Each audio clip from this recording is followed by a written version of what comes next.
Fred Bérard. Vendredi matin, salut Fred. Salut. Quand on s'est laissé hier, on se jasait par texto et ça semblait brasser de ton côté.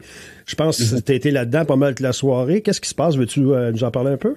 Ouais, je veux pas me victimiser, là, puis je veux pas ramener ça Non, mais c'est quand même sérieux, là. C'est quand même... Ouais, c'est en train de se passer quand je vous dis souvent que le Canada, le Québec pourra pas demeurer imperméable tout le temps à ce qui se passe aux États-Unis, là. Là, j'en ai eu un bon exemple hier. Tu sais, il y a toujours eu des mouvements de ça, puis ça, c'est pas la fin du monde, mais il y en a un qui s'appelle Alexandre Cormier-Denis, qui a un gros show de suprémacistes blancs, là. Sur les réseaux sociaux. Oh, et puis vous irez voir l'article d'Isabelle Haché de la presse qui expliquait à quel point c'est un suprémaciste blanc. Pour lui, les Noirs, ils ont un quotient intellectuel inférieur, ils ont pas d'affaires dans le pays des Blancs civilisés. Tout des trucs comme ça, là. Puis il est pas complexé, il dit ça comme tout bonnement. Oui, non, puis tout le temps, là. Tout le temps, là. C'est pas une fois qu'il en a échappé une, là. C'est au quotidien, c'est son pain puis son beurre. C'est un show parfaitement raciste pour encourager les gens à être racistes. Mais bon. Donc, il a ses suiveux, il a sa gang? Oui, non, il y a du monde, là, en masse, là. Tu sais, on en a des Trumpistes, nous autres aussi, là. Faut arrêter de penser que c'est pas le cas. Et donc, bref, histoire courte, le gars, tu sais que Donald, hier, a dit que le regroupement antifasciste est devenu un regroupement terroriste. Mm-hmm. Bon, c'est quand même fantastique de savoir que les antifascistes sont rendus fascistes. Mais c'est même pas un regroupement, d'ailleurs, les antifascistes. C'est pas un regroupement. Non, mais les antifas, oui, c'est un regroupement. Ouais? OK. Et là, ils disent qu'il y a de la violence. C'est exactement la même rhétorique que Donald. Tu sais, quand je vous dis souvent, ce discours-là, il est en train de s'imbiber partout. Mais là, hier, c'est la première fois, je dois bien le dire, là, en toute amitié, c'est la première fois que j'ai été ébranlé. Puis pas tellement par rapport à moi, un peu, évidemment, parce qu'on craint, là, mais plus pour le futur du Québec. Parce que là, on est rendu à faire ça de manière décomplexée. La question, c'est quoi la prochaine étape? Mm-hmm. Faire une histoire courte, Cormier-Denis a mis 4 photos sur ses réseaux sociaux. La mienne, puis de 2 autres profs d'université, puis un prof de cégep. Comme des cibles, là, oui, non, clairement. Hommes à abattre, ouais. Et là, il explique que Donald a justement qualifié les antifas de regroupement terroriste. On doit faire la même chose ici. On en a 4 dans nos universités puis nos cégeps qui enseignent la violence à nos jeunes. Dont toi, là. Ouais. Moi, il dit que moi, j'enseigne la violence aux étudiants. Mais c'est mêlé, ça n'a pas de bon sens. Non, mais c'est mêlé comme un jeu de cartes. Mais lui, il est pas mêlé. Lui, c'est très bien ce qu'il fait. Sauf que là, ma photo circule, puis genre, là, je suis devenu un homme à abattre, nécessairement, parce que j'enseigne la violence de gauche à... Tout à fait. Trouvez-moi une parole où j'ai promu la violence. J'ai jamais fait ça. Je veux dire, tu m'as entendu, ça fait 10 ans qu'on fait même ça. par rapport à Kirk, Fred, on va dire. J'ai jamais prôné la violence. Au contraire, il y a toujours en tout cas, bref, c'est du n'importe quoi. Puis il dit, Bérard est la caution intellectuelle et médiatique de la mouvance antifasciste.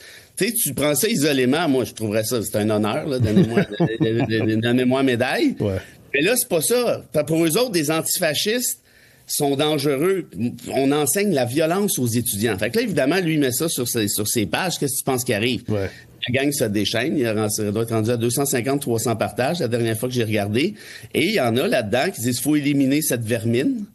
Et il y en a qui viennent m'écœurer jusque sur ma page Facebook. Vous pouvez aller voir si ça vous intéresse. Là. Il y en a un gars qui s'appelle Hermène Tremblay ou quelque chose comme ça. Il travaille, sa job est là. OK, là, c'est même plus des faux noms. Puis Non, puis c'est genre, toi, mon gros calice, on va se recroiser. Vos menaces sont sur le bureau de la SQ. Il continue. Il y en a un autre qui dit, la prochaine fois que tu vas aller à Guantanamo, ça sera pas en touriste. Ils viennent me parler à visière levée. Puis c'est ça, là, il y a une grosse différence avec ce qui s'est déjà passé. Puis là, je me dis, OK, là, il réapplique exactement ce que fait Donald, c'est-à-dire, on lance une chasse aux profs. Parce que vous savez qu'aux États-Unis, Donald a lancé une liste de ceux qu'on doit surveiller, ceux qui n'ont pas été gentils avec Charlie Kirk, par exemple. Ouais. Et là, on va les expulser du pays, on va les mettre en prison, tout peu importe quoi. Fait que là, ils sont vraiment rendus là-dedans et ils mettent mon adresse à l'université, mon courriel, le numéro de téléphone du recteur pour me faire congédier. Ça, c'est ce qu'on appelle du doxing. On est à un autre niveau, là. Ouais. C'est une pratique criminellement interdite. Fait que, bref, regarde, faut pas paniquer.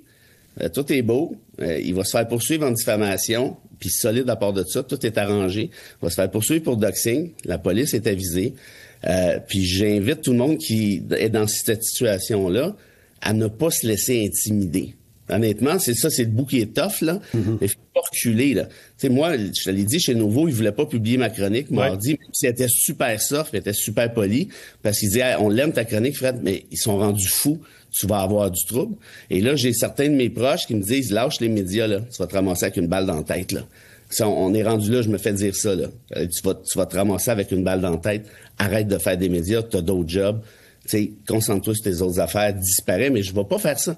Je suis incapable moralement de faire ça. Je veux dire, je me sens pas investi d'une mission, là, mais je peux pas décrocher, là. Leur donner raison. Je peux pas leur donner raison, là, parce qu'on va faire exactement ce qu'ils veulent, puis exactement ce qui se passe aux États-Unis. En d'autres termes, tu sais, si vous trouvez qu'on parle beaucoup de Donald, vous pouvez le ramener assez facilement ici. Et moi, avec cet épisode d'hier soir, je pense qu'on vient de prendre un point de bascule. C'est-à-dire que des gens, de manière très ouverte, avec leur face, lance un mouvement de chasse à l'homme, essentiellement. Wow. Hier, je t'écrivais, moi, mon réflexe a été, j'ai fait le parallèle avec le top de la pandémie, là, quand c'était intense, puis que tout le monde était à fleur de peau. C'est rendu une coche plus haut que ça, là. Ben, moi, je me souviens pas d'avoir des menaces de mort, des appels à la violence. Tu sais, ça jouait rough, là. Mais là, c'est plus que ça, parce que Donald, c'est le gourou en chef. C'est une secte, cette affaire-là. Oui. De fois, je vous le dis. Mais là, le gourou, il dit, là, faut partir contre les antifascistes. Fait que là, eux autres, ils disent, OK, c'est qui les antifascistes ici? Tiens, il y a lui, il y a lui, il y a lui, puis il y a lui. Bon, ben, on part après. Tu sais, c'est ça une secte, là. T'écoutes le gourou, puis tu te poses pas de questions. Alors, là, Kirk a été assassiné. Fait que ça va-tu donner des idées de l'autre bord? Va donc savoir. Est-ce qu'on essaie de changer les idées pour les 15 prochaines minutes? Avec oui. Petite question quiz pour commencer. Je me suis pas levé pour te raconter ma vie. Ça va? J'ai mieux que ça. Oui. C'est l'heure du quiz du prof. Alors, tu disais? Ça, c'était cette petite introduction, ça a l'effet d'une tisane à la camomille. Tout à fait. Oh là là, la voix sulfureuse de Carl. Fantastique. Alors, écoutez-moi bien ça, ce petit quiz-là. Oh là là là. Où est né le militant, le philosophe Louis Riel? Oh! J'ai un choix de réponse. Est-ce que c'est Winnipeg? Est-ce que c'est Saint-Boniface? Est-ce que c'est Ottawa? Ou est-ce que c'est Chute-Saint-Philippe? C'est bon, c'est excellent. Écoute, alors 825-255-9909, je pense avoir la bonne réponse. Alors, si ça vous tente de jouer, en passant, à compter de la semaine prochaine avec notre commanditaire de la semaine qu'on est en train de faire et de la semaine prochaine, on a 50 $ à vous donner chez Distribution SBC avec tous ceux qui participeront à la question quiz. Merci à Daniel. Participer, moi? Non, mais merci à Dan Lefebvre pour ça. Fait que vous avez encore quelques minutes pour jouer à ça. Patron, peux-tu nous jaser avant? Le patron, il vient nous jaser, là. Il y a des choses à te dire, là, Fred. Là. Ah oui? Ça va être ça, ça va. Hey, salut, boss! C'est parce que je l'ai insulté avec le gardien de but. Non, il y a ça, oui! Il va me sacrer dehors en direct. Non, c'est qu'il y a un gros événement qui s'en vient et tu sais que le patron, c'est le président de la fondation du centre collégial. On va juste prendre quelques instants pour que Dominique vienne nous parler un petit peu de ça. Et on a des questions du public qui s'en viennent. Bon matin, cher ami. Bon matin. Ça va? Oui, ça va bien. Monsieur Bérard va bien? Oui. Oui, en fait, je veux juste faire un lien avec ce qu'on parle depuis tantôt. Parce que oui, je suis là pour plugger le souper de la Fondation du Centre collégial qui aura lieu le 26, vendredi le 26. Les billets sont en vente. Vous pouvez appeler Normand ici au Cégep. Okay. C'est un souper spectacle avec la formation Rafi. Mais là où ça rejoint aussi Frédéric, c'est que tous les profits vont à la fondation du centre collégial de Mont-Laurier.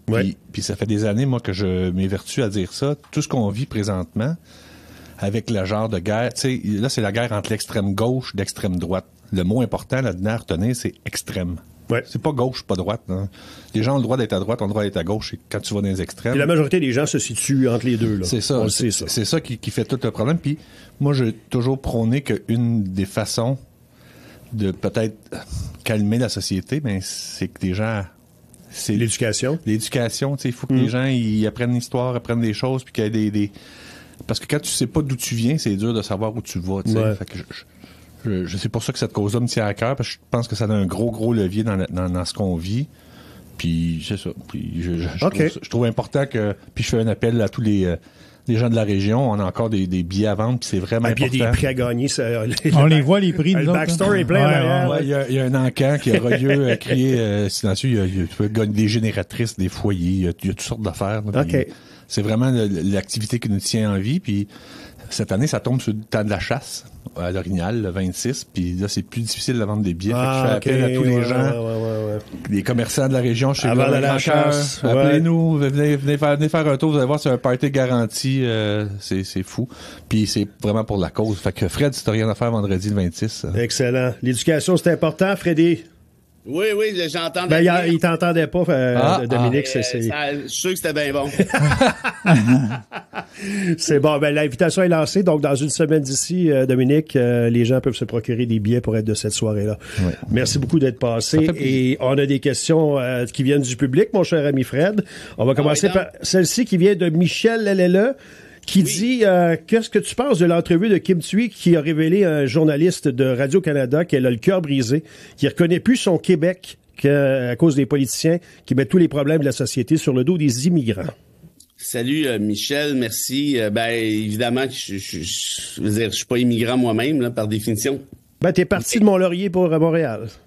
Ouais, là, c'est parce que c'est ça ta notion d'immigrant, là. on en finira plus. Mais moi, je connais un peu Kim. C'est vraiment quelqu'un d'absolument fantastique. Puis je suis tellement fier d'elle qu'elle se soit vidé le cœur, puis qu'elle a dit, tu sais, comme immigrant, on les entend pas parler de ça. Parce qu'ils veulent pas se faire achaler, puis ils veulent pas avoir l'air ingrat, puis ils veulent pas... Non, la cour est déjà pas mal pleine, ils veulent pas en rajouter. C'est la meilleure preuve que le Québec a déjà été ouvert dans le bon sens du terme. Regarde, c'est une écrivaine de stature internationale, Kim, là. Mm-hmm. Elle est arrivée dans un boat people vietnamien dans les années 70, est allée vivre à Granby, c'était une réfugiée. Hein, on parle souvent des demandeurs d'asile. Regardez toute la fierté qu'on peut avoir en rapport à une fille comme celle-là, qui nous met sur la map, d'un point de vue littérature, à tout le moins. Fait que bref, bravo d'avoir parlé. Puis évidemment que je suis d'accord avec elle. On en parle à chaque matin. François Legault et Saint-Pierre Plamondon font juste ça, casser du sucre sur le dos des immigrants tout le temps. Puis Plamondon, il s'en défend. Non. Je parle pas des immigrants, je parle d'immigration. Tu sais, niaise-nous pas, là. Kim Thuy, elle sent ça. Elle le dit. On est les responsables de tout ce qui fonctionne pas au Québec à entendre parler certains politiciens depuis quelques années. Puis malheureusement, je pense qu'elle a raison. Fait que de ce fait-là, bravo. C'est un électrochoc peut-être parce que ça fait jaser, puis tant mieux. Puis j'espère qu'il y en a d'autres qui vont livrer leurs états d'âme. Ouais, parce que Québec, je finis avec ça, excusez-moi, le Québec, c'est pas ça. On est juste dans une mauvaise passe où il y a du populisme partout, puis tout le monde essaie de tirer son épingle du jeu en plantant les immigrants. Mais la réalité, c'est qu'on est beaucoup plus ouvert, accueillant que ça, et on y tire profit nous-mêmes, juste à voir la carrière de Kim Thuy, Dany Laferrière et autres. Merci Michel pour la question. Juste avant qu'on y aille avec une autre peut-être d'André, il y a Éric qui nous écrit, qui nous écoute sur le web à Montréal, qui dit « Lâchez pas votre beau travail, laisse-toi pas faire, Frédéric. » Éric Imbeau qui nous écoute donc sur le web à Montréal. Merci Éric. Merci du message. André? Salut Fred, c'est Yves qui a écrit et qui te demande ton impression concernant la déclaration de Maïté Blanchette-Vézina hier. Lui, il dit qu'il n'y voit qu'une vengeance envers François Legault parce qu'il l'a pas gardé au Conseil des ministres. Toi, est-ce que tu vois d'autres choses que ça? Non, je suis assez d'accord avec vous, Yves. Tu dis, elle a peut-être un peu raison sur le fond, là, par rapport au leadership de Legault, mais c'est sûr que ça a pas mal plus l'air de quelqu'un qui est fâché de cette fête d'émettre du Conseil des ministres. Puis en même temps, à la décharge de Legault, on peut pas dire que ça a été une ministre là qui a fait, tu sais, a pas fait de petits miracles, mettons, on va se dire ça là. Ça a été pas mal une catastrophe là, son séjour au cabinet. Ben bon, la politique étant ce qu'elle est, voilà ce que ça donne. Et ils boudent tous de toute façon. On n'a pas vu non plus la montagne, on n'a pas vu non plus. Non, mais un ministre qui se fait tasser là. Ça, c'est la honte ultime, là. Puis ces gens-là, ils décrochent après ça, ils se présentent à peu près plus en chambre, ils boudent, puis c'est ça qui est... Ben, c'est le cas de Bonardel, hein, il était pas à Québec cette semaine, lui, on le voit pas, là, tu sais, il a l'air Non, il va aller jouer au golf pendant une couple de semaines, de garantie. Puis Fred t'a dit qu'il n'avait pas fait de miracle, mais y a-tu un des ministres de la CAQ qui a fait des miracles? Y a-tu un ministre de la CAQ qui a fait des miracles de Mandum? Tu peux me monter le volume, hein? Ah, il était au bout. Non, mais dans le 6, pas grave. Tu viendras m'aider dans le 6. OK. Est-ce qu'il y en a des ministres qui ont fait des miracles, demande Dominique? Ouais, ben c'est sûr que je mettais la barre haute en parlant de miracles, là, mais c'était plus une figure de style que d'autres choses. Non, je pense pas qu'il y a eu de ministre. Non, honnêtement, Christian Dubé, on verra à l'usage avec sa réforme, mais moi, je pense que c'est le seul espoir de la CAQ, mais ça, on va pouvoir le réaliser dans une couple d'années, probablement. Le temps file. Linda qui dit bon matin, elle aimerait savoir l'opinion de Maître pour les négociations du gouvernement avec les médecins et avoir ton avis sur ce qui se passe avec les professeurs en médecins qui ont arrêté de l'enseignement ou futurs médecins. Je suis pas sûr d'avoir... Ouais, la finale, je suis pas certain non plus, mais tu penses quoi de l'affrontement du gouvernement avec les professeurs, avec les médecins? Là, ce que Legault essaie de faire un peu, c'est ce que Charest essaie de faire en 2012 avant d'aller en élection, c'est de mettre le point sur la table.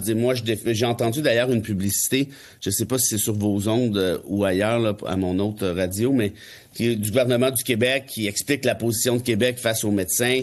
Puis bon, en d'autres termes, ce qu'il essaie de faire, c'est de dire, regarde, nous, on vous laissera pas tomber, là, payeurs de taxes, on va vous défendre. Fait qu'on choisit un homme de paille puis on fesse dessus. Ceci dit, honnêtement, à la décharge du gouvernement Legault, je pense que les médecins, ça va, là. Je pense que ça quand même pas mal bien payé, là, selon la moyenne des ours. Puis pour le reste, restera à voir quelle sera la posture. Mais, tu sais, comme je l'expliquais, je suis plus là une couple de jours, quand on parlait ensemble. Ouais. Les médecins négocient, c'est toujours un peu spécial parce que, tu vois, là, j'ai un enjeu de santé avec, mon cochon a un enjeu de santé. Oui. Il a été hospitalisé pendant une semaine et l'hôpital vétérinaire de Saint-Hyacinthe, je n'ai que des éloges. Il y avait 3 médecins spécialistes, ils l'ont opéré 2 fois, en tout cas, bref. Et ils l'ont traité aux petits oignons, puis je suis sorti de là avant hier. Écoute, il a eu son congé, tout est beau. Mais tout ça pour dire que le feeling de t'es donc content d'avoir des bons médecins, des bons vétérinaires qui sauvent la vie, qui soulagent les douleurs. Donc, c'est dur d'aller chercher l'appui de la population pour attaquer les bons docteurs. Tu comprends un peu où je m'en vais avec ça? Tout à fait. Je suis pas sûr, moi, que Legault va tirer profit de cette confrontation-là. Ce qui veut pas dire qu'il n'y a pas raison sur le fond, par contre. Merci, Fred. C'est tout le temps qu'on a ce matin. Merci à tous ceux qui avaient des questions. Celles qu'on n'a pas eu le temps de passer, on va les garder pour la semaine prochaine. André, je sais que tu en avais d'autres. Oui. Les réponses à la question maintenant. Louis Riel, ses origines. Donc, il y a eu beaucoup de Saint-Boniface et de Winnipeg. Il y a eu, 1 ou 2 chutes de Saint-Philippe, évidemment, pour s'amuser un peu. Mais j'hésitais entre Winnipeg et Saint-Boniface et je dirais Saint-Boniface également.